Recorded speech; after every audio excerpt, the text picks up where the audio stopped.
Trevor, we've heard earlier your story about drowning mice as a child and then showing them to a vicar to get some sort of thrill.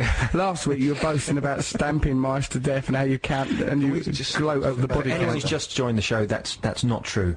That's an exaggeration. Next week, Trevor, let's try and not have any mouse-related item to or torture of animals. I'd be glad to. Just be glad to. What's the pike in the bath story, Trev? When my mum was in hospital in 1988... Don't always use my mum was in hospital, so that we think, oh, poor Trevor and his ill mum. That's the backdrop. Frankly, we don't care anymore. All we want to know is why you're so cruel to animals.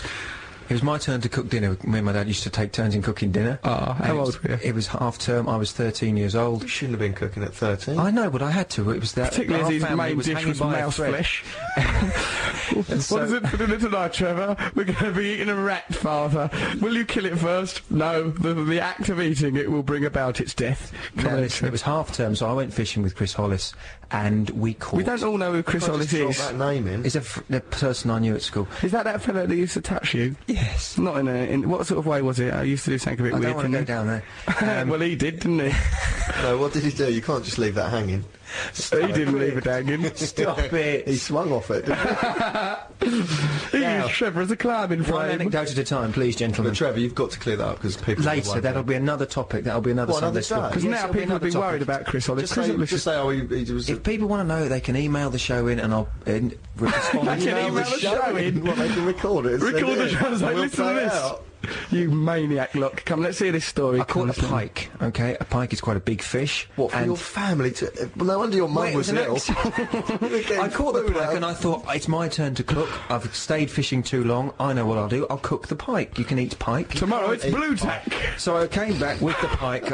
I knocked the pike over the head and brought it back. You knocked it over the head. Look at it trying to skim past that detail. What did you hit it on the head with? Ironically, it's called a priest. It's a piece of wood and fishermen call it a priest. I knocked the pike on the head with a priest. Came home. My dad came home from work and he said, have you cooked dinner yet? And I said, no. And he goes, well, leave it. We'll go and visit your mum and then we'll come back and have it. And Why I are said, you giving him that voice? You sound bitter. We'll leave it. It's an older man. Trevor. And so what he said, well, I said, Dad, I've caught a pike. We're going to have pike for dinner. What shall I do? It won't fit in the fridge. This is nothing like my life. It's like Huckleberry Finn's life, isn't it? I can't even relate to this. Then we got on a raft and we sailed off and we had a freed slave with us. It's nonsense. He said, run a bath and put the thing in there to keep it fresh. But you'd already struck it on the head. I know, but he said, I know it's dead, but he said put cold water in there, it'll keep it fresh, otherwise it'll go off. So I put cold water and some ice cubes in the bath. Why didn't you just put it in the fridge? Because it doesn't fit in the fridge. How big is this fish? Like that. Oh yeah, that's good for the medium of radio. It's about 2 foot long. 2 foot. We go and visit my mum. We come home from my mum, and I knew something was wrong because my dogs were really agitated and frightened. I'm sure they were the whole time. They've got an animal torturer living in the house with them. I bet they didn't rest for a second. And I give them a little knock with the old priest. So I give them a knock with a priest. That calmed them down. Then I made one wear a bra. Can I stress that I'm an animal lover and that this was... I don't like killing animals. I don't like killing fish. Dear. Finish this story. So I can hear a banging sound in the bathroom, and I think, oh no. You think, oh no? Oh no. Why didn't you think, what have I done to deserve this? Because that comes later. I just felt, oh no, at this point. I go into the bath, the fish has only gone and come alive again, hasn't it? It's come... It came alive it's again. It's come back. It was only a stunned it. Fish. The priest had just stunned it. It was alive and flipping around in the bath. It's a big, you know... So that had scared the dog? Yeah, so my sister then goes in there, takes pity on it, and she starts... She takes pity on the fish. She'll go in there and take pity on that fish. We're emotionally disturbed because our mummy's in hospital, so she goes in there and mitigate it. She starts dropping peanuts in to feed it. I said to Dad... That's not going to help it. My dad says, where's dinner? Hurry up with the dinner. I said, Dad, the fish has come alive. What am I going to do? He says, you've got to kill it. You have to kill it. And you have to kill the fish. What were you thinking while all this was going on? That's what you were thinking, Trevor. I was hungry. I didn't want to do this.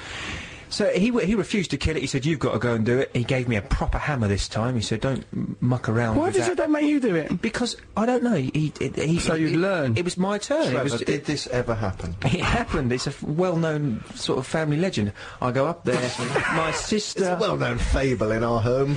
My sister, I had to be dragged out of the bath. I had to lock myself in the bathroom, and I had to drain the water out of that bathtub, climb in the bathtub with this fish wriggling between between my knees, and then I had to pick up the hammer. My sister is banging on the door, screaming at me. She's given it a name at this point. What was the name? I don't know what it's called. Come on, Trev, give it a name. It's in there, it's in your mind. And she's banging on the door, screaming that I'm a murderer. Don't kill I've got wet Leroy. peanuts clinging to my little legs, and I'm banging, bang, bang, bang. Eventually. And what were you thinking? I was thinking, do the other one. I wasn't thinking that at all. I was close to tears. I know what you've done to deserve this, Trevor. You caught that fish, you put it in the bath, you suggested that it was the meal, you ate it with a priest. Your dad's role in this story is very bizarre. He goes, what's for dinner? Come on. No, we're going now. Kill it with a hammer. He's just... He sounds like a dad from a fairy tale. When Is your dad a baron? Do you mean the bad voice in your head? Is that what you call dad? Daddy made me kill my daddy. They're going to make a film about you one day, Trev. And I think it'll be along the lines of Psycho. I think